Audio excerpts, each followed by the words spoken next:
So if you're anything like I was, you've heard a lot of people switching over to Core Framework and you're wondering what the buzz is about and want to check it out. But, maybe like I did, you've already invested in Automatic CSS or some other framework. It gets hard to keep reaching into your pocket to buy a new one. Well, the very cool thing is Core Framework actually lets you try it out for free in a way. You can get it to work in bricks. It's not quite as feature rich as when you actually buy the plugin because, hey, these guys have made a good product and they deserve to get paid. I'm not affiliated with them in any way, but I do like the fact that the cost is substantially less than its competitors, and it really just does the job. So with that in mind, I'm going to show you how to set it up in bricks. But again, this is not for you to try and circumvent paying and using it long term. This is a short term solution for you to try it. So here goes. It's pretty easy to do. First thing you're going to do, I've got a clean install of bricks here. And the very first thing that you need to do is to set up your theme style. Now, they have actually on their website given the theme style for bricks. And that's the file there. And that's it. Now I have my global styles, and all that does is sort of, sets the padding and all that. And you'll see that these variables are in there, but they mean nothing to bricks yet. So we need to get those variables in. That's the next step. And to do that, we're going to go back to Core Framework. We're going to click Get Started.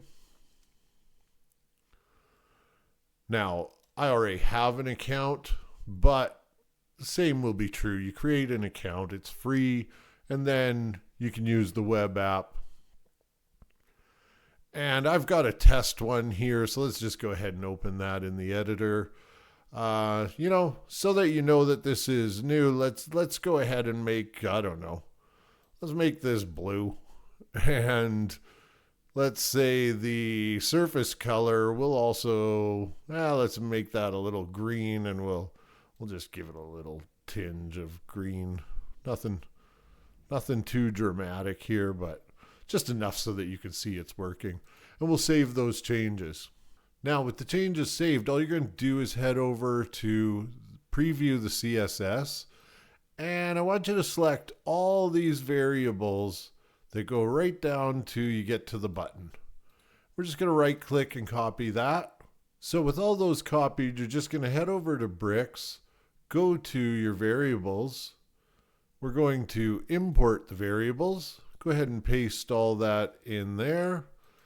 Import them. There's 145 imported, and now you can see them all here. And what you could do is you could select them all, and actually we'll just go ahead and add a new category called core. You don't have to do this part, but if you wanted to keep it clean. So there you go. Now the variables are in. Now we have the theme manager, or I should say the theme style. Now all we need is the color palette. Now I actually went through and manually, before I purchased Core, I went through and manually created my own palette. So all you have to do, and I'll have a link below the video to this file, but you can just go ahead and import this little color palette, and we will go ahead and close that. And now we have the Core color palette, and then you could see the blue that we set, and there's the background surface has that light green, so that it is connecting to our variables. So the last thing that we have to do is to go in here and select all of the CSS, and we're going to copy that. And we're going to go to the settings in bricks to your custom code and paste that in. Go ahead and give that a save. And now effectively you have Core working inside of bricks. It's still a little manual. In fact, if you want to see it working, I could go in here, layout, and I'm going to add a var space dash, and you could see that they're coming up below, but I was going to type it because I was trying to be a hero. Anyway, so there you go. It's all working. You could have your borders. You can go in and you can go radius, and there you go. There's the radius L, and we'll just copy those across, and you get where this is going. So just to prove that it fully works, I'm going to go ahead and delete that. I'll head over to Bricks Bits and I'll copy one section, and we'll go ahead and paste that in. And you can see that the background surface is working.